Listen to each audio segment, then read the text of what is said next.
Good morning friends, কেমন আছো তোমরা সবাই? আশা করি সবাই ভালো আছো। আর আমিও অনেকটা ভালো আছি, মানে এখন ভালো আছি। কিছুদিন ভালো ছিলাম না, একটু শরীরটা ভালো লাগছিল না বলে ভিডিও করারও কোনো এনার্জি ছিল না। ও বলছে তো এখন একটু শরীরটা ভালো হয়েছে, একটু সর্দিটা আর কি একটু ভালো হয়েছে। সর্দি টর্দি করলে না একদমই কিছু ভালো লাগে না, বিশেষ করে আমার তো একদমই কিছু ভালো লাগে না। এখনও তোমরা বুঝতে পারছো হয়তো, একটু একটু আমার গলাটা হয়তো একটু ধরে আছে। তো আজ থেকে আবার ব্লগটা স্টার্ট করলাম। আজকে সারাদিন কী করবো না করবো সব কিছু তোমাদের সাথে শেয়ার করব। তো ভিডিওটা দেখতে থাকো আর সাথে থাকো।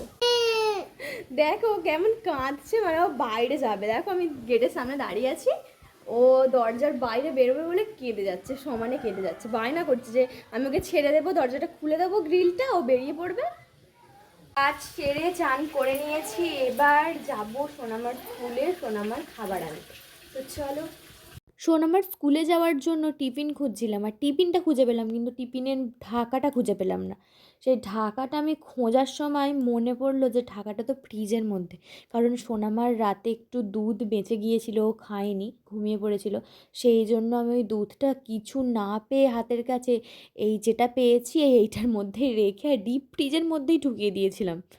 আর দেখো এটা পুরো জমে আইসক্রিমের মতন হয়ে গেছে। দাঁড়াও দাঁড়াও, খেয়ে দেখি কেমন হয়েছে।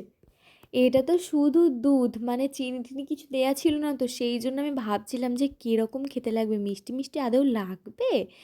তো ভেবে ভেবে আমি মুখে দিলাম, তারপরে দেখলাম ও বাবা, এটা তো একদমই মানে কি বলবো, না ভালো খেতে না একদম খারাপ খেতে, মানে ওই মোটামুটি। কারণ একটু মিষ্টি মিষ্টি ভাব ছিল, কারণ সোনামার দুধটা তো আমি ফুল ফ্যাট মিল্কটা নিই সোনামার জন্য। আর ওই দুধটা তো এমনিতে একটু মিষ্টি মিষ্টি, তার উপর আমি একটু ঘন করে জাল দিই, এমনি দুধটা মিষ্টি হয়ে যায় আর কি। তো একটু হালকা হালকা, একদম হালকা মিষ্টি, কিন্তু আইসক্রিম টাইপেরই খেতে লাগছিল, কিন্তু একদমই অল্প মিষ্টি বলে সেজন্য একটু কেমন কেমন লাগছিল, মানে আর কি ঠিকঠাক। আর আমি খাচ্ছি, এদিকে আমার সোনামার থেকে চাইছে, দেখো এই করছে। যা রোদ, বাপ রে বাপ, মানে ঘর থেকে বেরোতে ইচ্ছে করবে না, এত রোদ। অতিরিক্ত রোদ বলে না, সেই জন্য সোনামাকে নিয়ে গেলাম না, সোনামাকে ওর বড় মায়ের ঘরে দিয়ে ওর বড় মার কাছে আমি একা একাই গেলাম খাবারটা আনতে। তো চলো, আজকে আমাদের সোনামার যে স্কুলটা আছে সেই স্কুলটা তোমাদেরকে দেখাবো। কত কাছে আমার সোনামার স্কুল, এত কাছে পাড়ার মধ্যে স্কুলটা হওয়ার কারণে আমার যে কতটা সুবিধা হয় আমি বলে তোমাদেরকে বোঝাতে পারবো না। কারণ এখান থেকে এইটুকু স্কুল, সোনামাকে নিয়ে টপ করে চলে গেলাম, টপ করে চলে এলাম, মানে অনেকটা সুবিধা হয় গো। আর অনেক দূরে স্কুলের এই যে যেমন বর্ষাকালে যখন প্রচুর বৃষ্টি হবে, বা এই গরমকালে যখন অনেক রোদ হবে, তখন এই বাচ্চাদেরকে নিয়ে তো যেতে অসুবিধাও হবে না। আমার তো অনেক ভালো লাগে যে আমাদের এত কাছে, আমাদের পাড়ার মধ্যেই স্কুলটা। তো দেখো সোনামার খিচুড়ি নিয়ে তোমাদের সাথে গল্প করতে করতে বাড়িতেও চলে এসেছি। সোনামার বড় মায়েদের ঘরে আর গেলাম না, সোনামা ওখানে আছে খেলছে, থাক। আমি ততক্ষণ তাড়াতাড়ি করে রান্নাটা চাপিয়ে দিই, তারপর সোনামাকে আনবো। তো দেখো তোমাদেরকে দেখাবো বলে টিফিনটা খুলছি যে কি কি দিয়েছে সোনামার স্কুলে। আজকে খিচুড়ি দেয়নি, আজকে খিচুড়ি নয়, আজকে ভাত করেছিল, ভাত ডাল ডিম সিদ্ধ।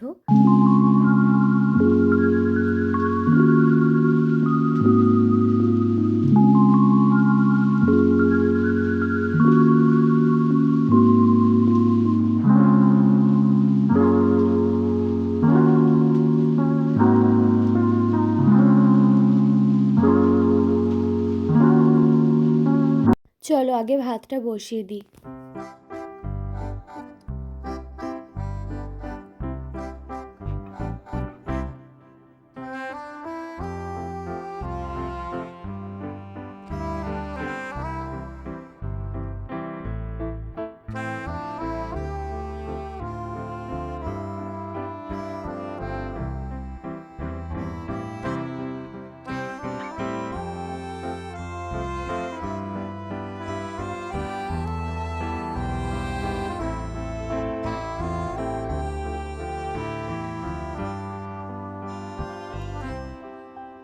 আজ রান্না করব কলমি শাক ভাজা, ঢ্যাঁড়স দিয়ে আলু দিয়ে ঝাল, আর এই যে গাজর টমেটো বিনস ক্যাপসিকাম এগুলো সব একটু একটু করে কেটে রেখেছিলাম ডাল করবো বলে, মুসুর ডাল দিয়ে এগুলো একটু করব।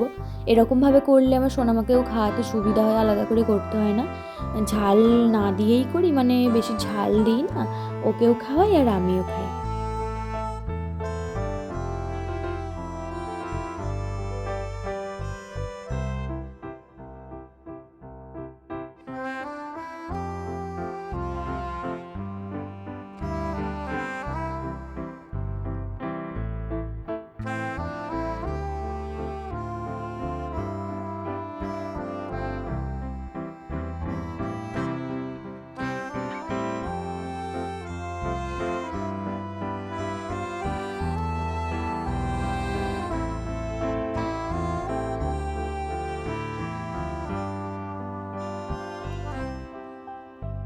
তো ফ্রেন্ডস দেখো আমার ভাতটা আর এদিকে ডালটাও হয়ে গেছে, এবার কড়াইটা বসিয়েছি আবার শাকটা ভাজার জন্য। আমার সোনামা জানো তো এই শাক ভাজা খেতে অনেক ভালোবাসে, সে যে কোনো শাকই হোক। তাই আজ সোনামার জন্য কলমি শাকটা ভাজলাম, সোনামা খাবে আমিও খাবো। তারপর এদিকে ঢ্যাঁড়স দিয়ে আলু দিয়ে তরকারিটা বসিয়ে দিয়েছি। তো মশলা কষিয়ে তরকারিতে জলটা দিয়ে দিয়েছি, তরকারিটা ততক্ষণ হোক আর আমি সোনামাকে খাইয়ে আসি সেই ফাঁকে। সোনামাকে যে স্কুল থেকে খাবারটা দিয়েছিল ভাত, ডিম সেদ্ধ আর আলু দিয়ে ডাল চচ্চড়ি, সোনামা তো ভাত ডাল কিছুই খাবে না, ডিমের কুসুমটাও খাবে না, ডিমের সাদাটা শুধু খাবে আমি জানি, তবুও সব কিছু নিয়ে ওর কাছে যাই যদি খাই সেই আশাতে। শাক ভাজাটা সোনামাকে তখন খাওয়াবো যখন আমি ভাত খাবো, কারণ যখন আমি ভাত খেতে বসি তখনও আমার সঙ্গে ভাত খাবে বলে সমানে বায়না করে যায়, ওকে সেই ঝাল মাখা ভাত বা শুকনো ভাতগুলো গালে দিতে হয়। তাই আমি ভাবলাম যে ও আমার সাথেই শাক ভাজাটা খাবে। তো সোনামার বড়মার কাছে গিয়ে দেখলাম এখানে হাতের কাজ হচ্ছে, মানে আমাদের বড় মানুষ স্কুলের হাতের কাজ। তারপরে ঘরে এসে দেখলাম ও বাবা, আর একটু যদি দেরি করে আসতাম তাহলেই কিন্তু আমার তরকারি একদম ধরে পুরো একাকার হয়ে যেত। তো তরকারি নামিয়ে এবার সোনামাকে একটু তেল মাখিয়ে দেবো, কারণ সোনামাকে চান করাতে হবে। চান করানোর অনেকক্ষণ আগেই তেলটা মাখাই, তেলটা মাখিয়ে ওকে একটু খেলতে দিই, তার কিছুক্ষণ পরে চানটা করাই। তোমাকে দেখতে আর কাঁদছে ভাবজাকে নেবে আমার বই চালা ছাড়া সময় হবে না।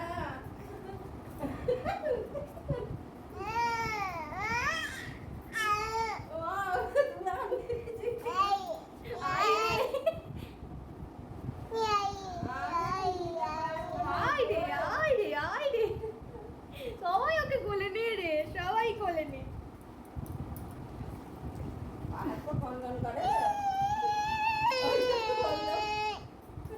হাই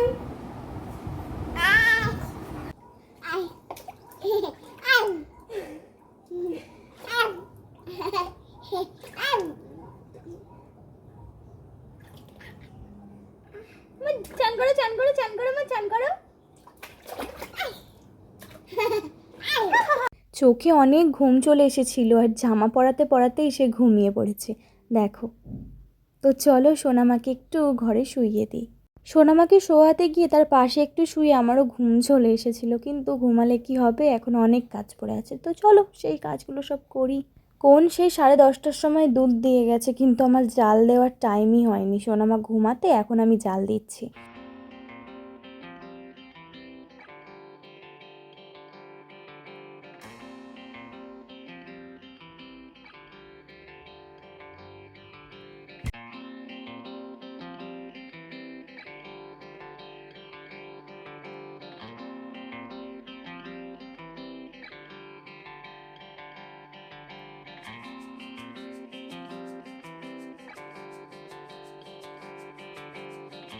ঘর দোয়ারের মধ্যে সমস্ত কাজ ঠিক আছে, কিন্তু এই যে রোদে বেরোতে হলেই হচ্ছে আমার গায়ে জ্বর। কারণ আমি জানি যে পরিমাণ রোদ, এই রোদে যদি আমি একটু বেশিক্ষণ থাকি তাহলে আমার মাথার যন্ত্রণা অনিবার্য। মানে আমার মাথার যন্ত্রণা যে একবার আসবে, সারা দিনটা আমার মাথা ব্যথা হয়েই থাকবে আর অনেক কষ্টে কাটবে আমার সারা দিনটা। তো চলো কী আর করা যাবে, জামা কাপড়গুলো তো শুকাতে দিতেই হবে। তো জামা কাপড়গুলো তাড়াহুড়ো করে আমি শুকাতে দিচ্ছি, যাতে আমি তাড়াতাড়ি করে ছাদ থেকে নামতে পারি।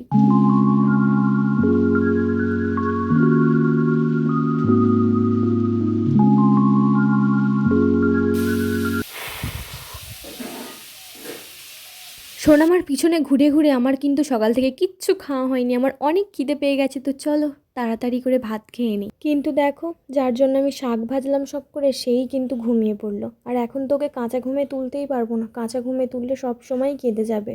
কি আর করা যাবে, সোনামাকে কালকে আবার শাক ভেজে দেবো। সোনামা তো ঘুমোচ্ছে আর আমার এদিকে সময় কাটছে না, সেই জন্য আমি একটা জলজিরার প্যাকেট নিয়ে এসে এখানে বসে বসে খাচ্ছি। জলজিরাটা খেতে খেতে আমার একটা কথা মনে পড়লো, জানো তো। আমি ভাবলাম যে জলজিরাটা আমি শুধু খাচ্ছি কেন, ঘরে তো কুলের আচার আছে, তো কুলের আচারটা আনি, কুলের আচারটা এনে সেটার সাথে খাই। এই কুলগুলো আমার বাবার বাড়ি থেকে এনেছিলাম, এনে এখানে আমি আচার বানিয়েছি। দেখো তো আচারটা কেমন হয়েছে। কুলের আচার দিয়ে জলজিরাটা খেতে খুব সুন্দর লাগছিল, কারণ কুলের আচারটা একদম মিষ্টি আর জলজিরাটা টক টক নোনতা নোনতা। কুলের আচার টাচার খেয়ে একটু ঘুমিয়ে পড়েছিলাম সোনামার পাশে শুয়ে। তো তারপরে উঠেছি, দেখো বিকেল হয়ে গেছে এখন, কিন্তু রোদ যায়নি। আর সোনামার দাদু কাজ থেকে ফেরার সময় মনে হয় দই এনেছিল, তো সেটাই দেখো সোনাম্মাকে খাওয়াচ্ছিল। খাওয়াতে খাওয়াতে সে আমার কাছে উঠে চলে এলো, কারণ এখানে দেখেছে আমার কাছে দুটো দই আছে। মানে ওকে তো ওর দাদু খাওয়াচ্ছিল, কিন্তু আমাকে আলাদা ওর জন্য দিয়েছিল আর আমাকেও আলাদা দিয়েছিল আমার খাওয়ার জন্য। তো দেখো ও কিন্তু ওরটা আমার থেকে নিয়ে চলে গেল, নিয়ে গিয়েও একা একা খাবে, মানে খাবে কম মাখবে বেশি। আর তারপর দেখো সোনামাকে নিয়ে একটু বিকেলের দিকে ঘুরতে বেরিয়েছিলাম। তারপরে ঘুরে টুরে এসে যেই দেখছে তার ঠাকুমা সন্ধে দিচ্ছে, সেও অমনি দেখো মাথায় হাত দিয়ে মামা মামা করতে করতে চলে গেছে। কি দুষ্টু হয়েছে কি বলবো, ওই ঠাকুরের প্রসাদগুলো গিয়ে নকুলদানাগুলোকে গিয়েও খাবে। পালিয়ে এসো মা, ওদিকে যেতে নেই মা, চলে আসো। বুলবুল পাখি ময়নাটি আয়না জানা গান শুনিয়ে, বলো মা, বলো তুমি, দেখি বলো। আস্তে আস্তে এসো, আস্তে আস্তে এসো, পুরো একদম। ওটা ভেঙে যাবে, ওটা কাঁচের মা, ওটা আমার অনেক শখের জিনিস, তুমি ভেঙে দেবে। না না না না না না না না, পালিয়ে আসো, আমি তোমাকে না আটা দেবো। আসো, দেখো আটা, এ দেখো আটা।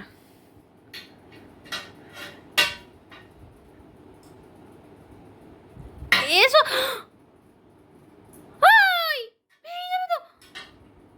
ভেঙে যাবে তো, ভেঙে